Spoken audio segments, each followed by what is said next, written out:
Welcome to TVBS Meeting Room, where we tackle global issues with a view from Taiwan. I'm your host, Wenqi Yu. Today, we're pleased to have Brendan Carr, a U.S. Federal Communications Commissioner.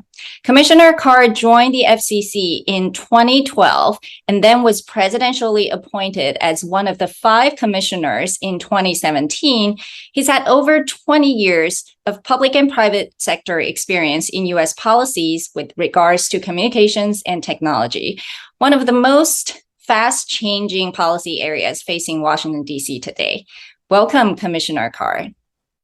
Oh, it's wonderful to be with you. Thank you so much. Had a wonderful recent visit to Taiwan and look forward to discussing the very key and valuable relationship between the United States and Taiwan.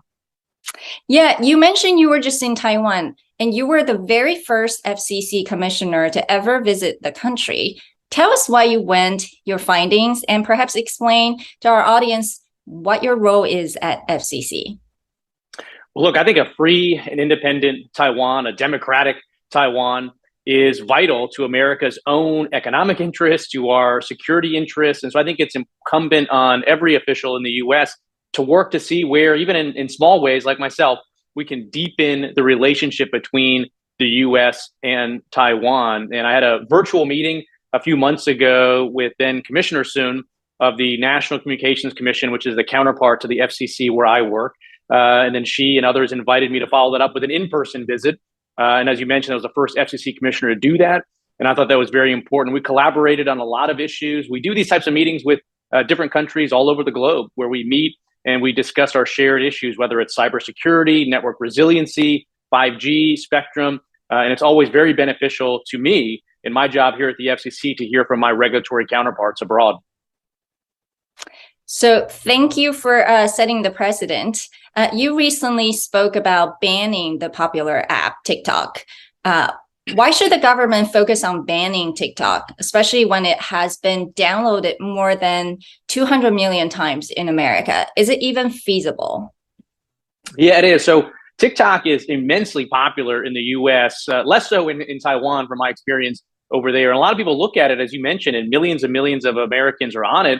And they think, well, it's just a fun platform for sharing videos or dance memes. But the reality is it functions as a very sophisticated surveillance operation. It harvests everything from search and browsing history to keystroke patterns to potentially can collect biometrics, including face prints and voice prints. And for years, TikTok officials told regulators like me in the US that the data is simply stored outside of China. In some cases, they said it's not even accessible by Beijing. And there was a blockbuster report that came out a couple months ago that showed no, in fact, based on internal communications, everything is seen inside Beijing. And that's a problem, whether it's for foreign influence, espionage. There's been new reports about people in Beijing using the application to track the specific locations of US users. So there's a lot to be worried here from a national security perspective. And I do think the US government, through our Treasury Department, which looks at this type of stuff, should step in. And I just don't see a path forward right now for something short of a ban, given a lot of the misleading statements that TikTok has been making about data flows. Well, if banning TikTok is a way to secure data access from the Chinese government, does that mean other companies or other similar apps that basically serve as platform between the US and China and even other places in the world should be banned as well? We need to look at all of this. We need a top to bottom review. We've taken a lot of action at the FCC. For instance, we've moved on Huawei, ZTE, China Mobile, China Telecom, China Unicom, and we sort of take each case on its own merits, take a look at the data flow, see if there's any nefarious conduct going on, assess national security risks, and move forward. But I do think we need to not just be looking at these individual companies, but taking a much broader look. DJI, the Shenzhen-based drone company, is another one that I have flagged that probably deserves a bit more attention here in the US. But we are taking an appropriately tough stance on entities that may be beholden to the Chinese Communist Party. Well, you mentioned ZTE, Huawei, and DJI. Our understanding is that they're also now on the Secure Equipment Act's cover list, meaning their new equipments are to be banned, according to various news reports. What exactly does that mean?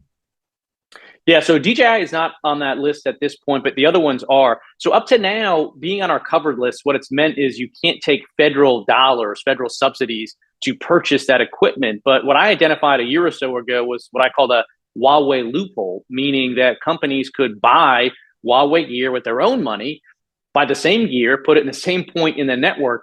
And our previous actions on Huawei and ZTE didn't stop that. So what I said we needed to do was look at our equipment authorization process. In other words, there's no piece of electronics that can enter the US or be used here lawfully if it's not approved by the FCC. And so we're in the final stages right now with the FCC of finalizing a proceeding that would potentially, if we adopt it, block, to your point, future Huawei, ZTE, and covered list entities from having their gear approved for use in the US. That'll be the first time that we would have taken a national security step in the context of equipment authorization. And I think it'd be a very good thing, and it's something that has my support. It hasn't been publicized yet at the FCC. We're still sort of finalizing our approach to that. Well, as we speak, President Biden and President Xi just met in Bali a few years ago on the margin of G20. This comes back to the bigger question: how does the U.S. really compete with China on telecommunications and information technology in the long term, not just because of national security? And there is actually a perception that the U.S. government is kneecapping Chinese technology companies in the name of national security. Do you agree with that statement and approach? Look, I'm happy to compete and have a level playing field.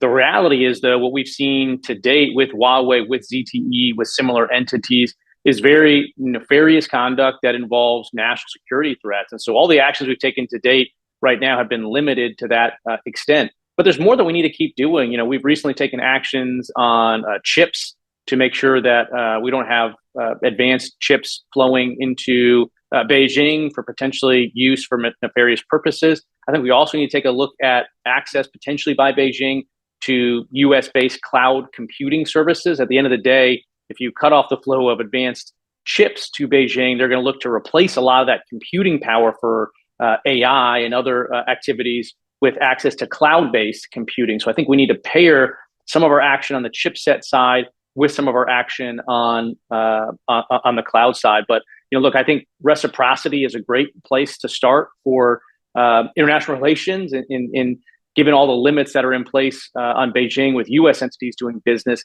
I think that's something to consider. But again, up to now, our actions have been limited and driven by national security concerns. Well, some in the private sector, especially, sort of after the most recent export control policy coming out of the Commerce, some have argued and questioned whether this kind of approach can really be effective, or would it actually compel China to double down, investing in its own technological advantages and be less reliant and more independent in the future? What do you think about that approach? Or, should the U.S. be more focused on investing in domestic capabilities like what the CHIPS Act intends to do, as you alluded to? How do we balance the two approaches? It's a good question. When I was in Taiwan a little while ago, I had the opportunity to visit Hsinchu and see a lot of the heartland of Taiwan's semiconductor industry, and these were a lot of concerns that were raised. In my view, at the end of the day, Beijing is going to be working to develop its own independent chip manufacturing capacity, its own independent cloud-based services, its own independent AI operation. And so I think to the extent that we can, cut off some of the flows of chips and others to Beijing, I think it's a good thing, because at the end of the day, Beijing is already working to stand up its own parallel system here. And I'm not sure why we should be aiding them and accelerating that transition. But to your point, we also need to be diversifying and investing. Right now, 90% of the world's advanced semiconductors are produced right there in Taiwan. And I think that's a good thing. I think the work that Taiwan's doing right now is irreplaceable in terms of the ICT supply sector. There's some diversification going on. TSMC is opening up increasingly advanced operations actually in Phoenix and Arizona in the US. And I view that all, though, as complementary to the job that's taking place right there on the island. Well, shifting to another important debate in America, Section 230 of the Communications Decency Act that generally shields website platforms' responsibility with regards to a third-party content, meaning, platforms like Facebook or Twitter can say they're not responsible for the content on their platforms. There's been a lot of advocacy to change that particular regulation due to bots, disinformation, misinformation, and some even cite foreign interference in U.S. elections. What is your view? Well, if you look at Taiwan as an example, it has such a bright, vibrant, competitive news and journalism industry. And the idea there is we fully embrace free speech. And I think that's what we need to do in the U.S. And when it comes to Section 230 into internet platforms, we have the concentration of control over speech, and we see a lot of censorship, including of political views. My perspective is we do need Section 230 reform because courts, I think, in the US have misinterpreted it to give, whether it's Twitter or Facebook or others, basically a blank check to censor different political perspectives at will. And I think we're better off as a country if we embrace a diversity of views, if we hear differing, unorthodox political, scientific, religious views. So I think we need to get back to, this idea of the internet being a digital town square where everyone's voices are free to be heard. I don't think censorship is a good thing. And I don't think it helps us solve our most pressing problems as a country. So we have to take an idea, flip it around, look at it from all perspectives, air all views. I think that's how we solve problems. So I think we have work to do in the US on Section 230 reform to ensure that the internet continues to be home for a diversity of views, not just those that reflect the companies that own a handful of these internet platforms. I think on that, US and Taiwan have a lot to share with each other because Taiwan also, during presidential elections, faced a lot of sort of suspected foreign interference coming from mainland China. Going back to the question of the US, how do you view Elon Musk's purchase of Twitter? How is it going to change the landscape of social media and freedom of speech? Do you think President Trump will return to Twitter? What do you think? Yeah, I don't know about that latter one. On the first question, I'm hopeful. I'm hopeful that Elon Musk's embrace of free speech, of diversity of views will bend Twitter's content moderation policies in that direction. But I also don't think we should just hope that a billionaire happens to be benevolent and engages in an embrace of free expression. That's why I still think we need to put in place pro-speech guardrails at the federal level. And so that would be accountability, transparency, anti-discrimination. So you can't discriminate against viewpoints, user empowerment to let people decide what they want to hear on the internet rather than having the company decide and do the content moderation. Let's let an individual do their own content moderation, choose what they want to see and what they don't see. So my view on Elon Musk purchases, I'm hopeful, but I don't think we should just hope alone. I still think we need to put Section 230 reforms in place. And do you think President Trump should return to Twitter? Do you think banning him was the right decision by Twitter? Going forward, that's going to be up to Twitter and Elon Musk, and Facebook has their own content moderation policy on that. They have their own oversight board that's taking a look at that, and they're working through those issues right now. And what kind of relationship should Silicon Valley and Washington, D.C. have? How do we work with the rest of the world on setting telecom standards and norms? Yeah, I think we have to work together at this point. If you look at sort of the standard setting process in general, Beijing has been engaged pretty deeply in an effort to infiltrate a lot of the standard setting bodies across the globe. And I think that's, potentially a dangerous trend that we need to call out and that we need to have a coordinated response to addressing. And so I think that's where, deeper ties between Silicon Valley and Washington, D.C. coordinating in the standard setting process, not the content moderation side, but the standard setting process could be very valuable. Well, hopefully Taiwan, Taipei can also be part of those important conversations.